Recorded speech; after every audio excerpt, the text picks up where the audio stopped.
Hello, it's a great opportunity to share the simple technological tweak to our decade-old methodology we have been following with all our industry counterparts, Bar-I-Fication. Coming straight to the point, we all know that product-based testing happens to be the core of not just our business, but everybody's business. This is the biggest piece of work we have been doing, and we've been doing this for long now. We have a whole lot of freelancers working across the country who are handling complex operational processes. Yet, there is no foolproof method currently to ensure that the freelancer will place the right product when it comes to testing. Appreciating this problem, let's reckon that there are chances that error will still happen, right?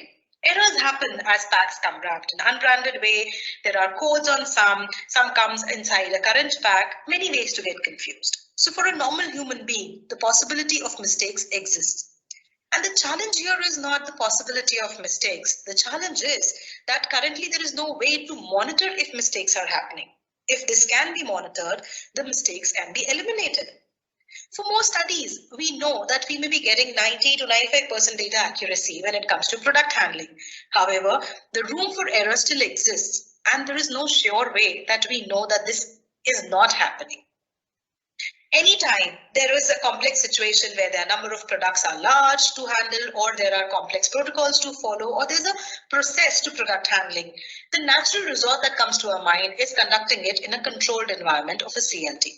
Because we believe that what cannot be controlled when the freelancer is let out in the city, the same can be controlled through additional supervision in a CLT. With pandemic coming in, we could not do CLT. We were forced to think of innovative ways. We had to ensure that exposure of product and stimulus is fixed, as this is the core element of the entire experiment. We were just left staring at a challenge that has not yet fixed 100% for the decades. Like everybody else in the room, we were forced to come up with new innovative ideas. We tried, explored multiple ideas, and we started with some really simple traditional solutions, like entering the right product code to the script to move ahead, added another layer to it of photographic evidence. In between all this, we did think about complicated ways, like putting a unique serial number on all the packs. We then found the idea, which we feel has huge potential, barcoding. This is a superb solution. This is very easy to implement. It can be used across any stimulus. Now, before we get into understanding about the barcoding, let's just spend a few seconds why we did not go ahead with the initial solution. Entering the code confirmed us that the right product is exposed as per the sequence, but the guarantee element still lagged, as we did not know if the right product was exposed or not. When we asked freelancers to click pictures after entering the code, it was an added layer of validation. This did work, but checking of these pictures in the back end required a lot of manual intervention, a lot of time investment, and also added to extension of timelines. So we were left struggling, and we just wanted to think of ways which were more automated, more real time.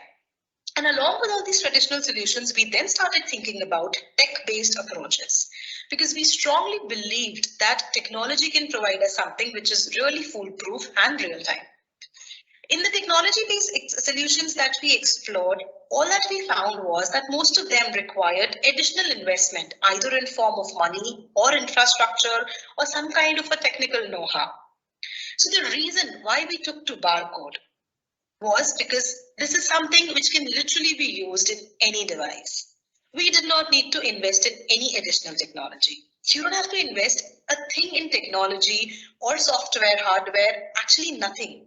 This is something that can be deployed right away by pretty much everyone. Now, how does it work? What goes in? What's the process? To generate a barcode is a simple code that we use on our product or stimulus.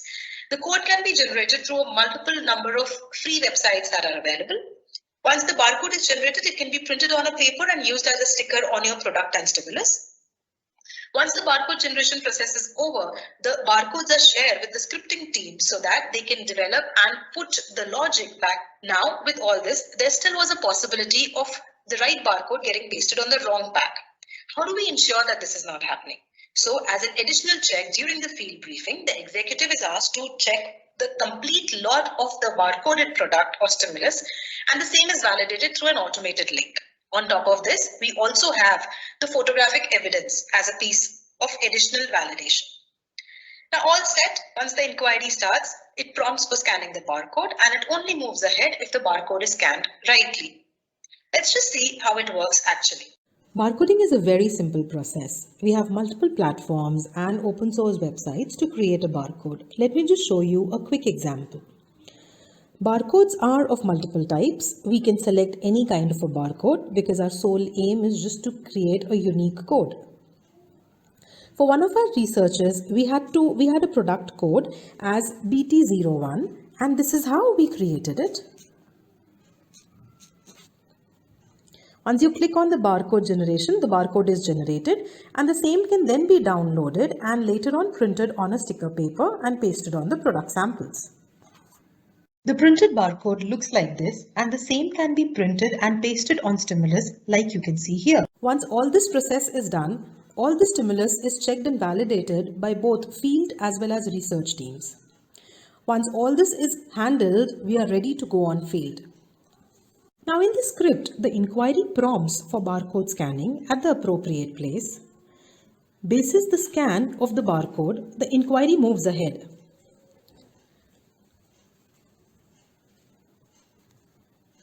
Once we scan, we go to the next screen where we need to enter the product code as well as take a still of the product just as additional checks.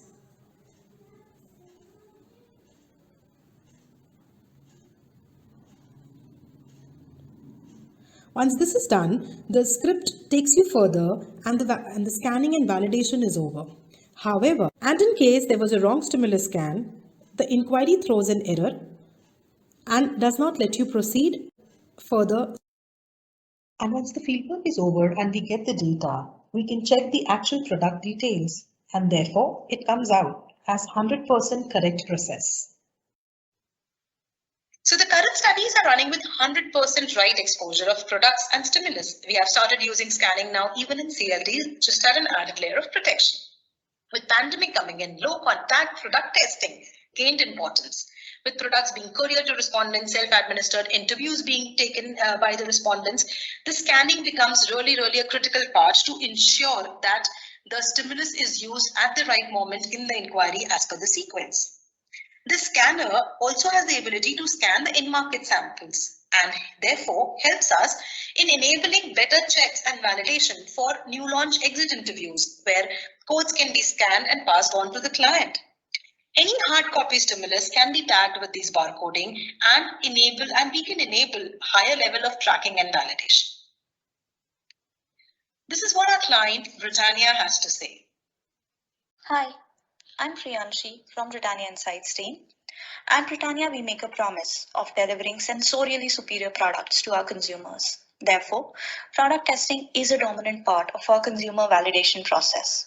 As rightly said in the beginning, the decade-old methodology which we created holds its ground on account of the comprehensive protocols ensuring high-quality output each and every time, but it was always done in a controlled environment.